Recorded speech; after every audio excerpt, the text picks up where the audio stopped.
சப்தமாதர் வழிபாட்டு வரிசையில் ஏழாவதும் இறுதியானவருமான மகா சக்தி வாய்ந்த தெய்வம் தேவி சாமுண்டி.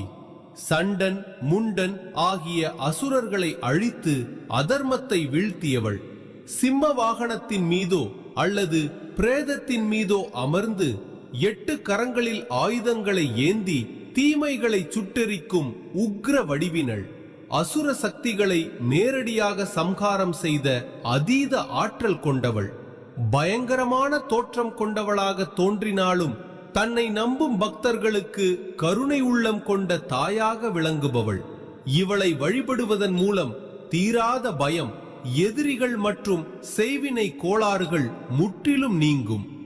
சாமுண்டி வழிபாட்டின் நன்மைகள்: மரண பயம், கண்ணுக்கு தெரியாத துஷ்ட சக்திகளின் பயம், கடுமையான மன அழுத்தம், டிப்ரெஷன் உள்ளவர்கள் இவளை வழிபட உடனடியாக மன தைரியம் பிறக்கும்.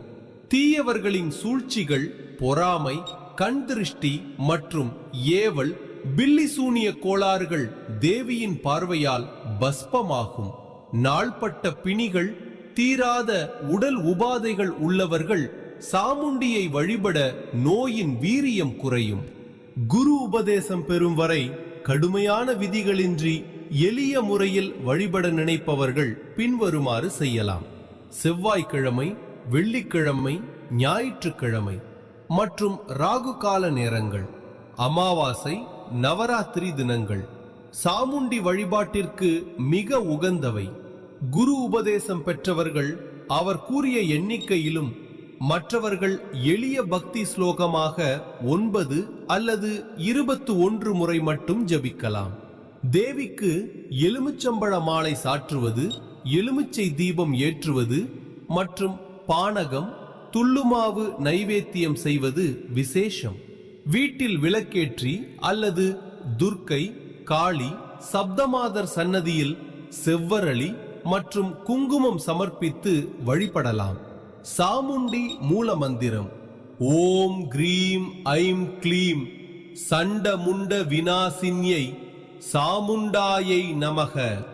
மந்திரத்தின் பொருள்: பிரபஞ்சத்தின் ஆதிநாத ஒளியான ஓம், தெய்வீக சக்தியான ஹ்ரீம், ஞானத்தின் வடிவான ஐம், மங்கள சக்தியான க்ளீம் ஆகிய பீஜங்களின் அருளுடன் சண்டன் மற்றும் முண்டன் என்ற அசுரர்களை அழித்து தர்மத்தை நிலைநாட்டிய சாமுண்டா தேவியை நான் பணிவுடன் வணங்கி சரணடைகிறேன்.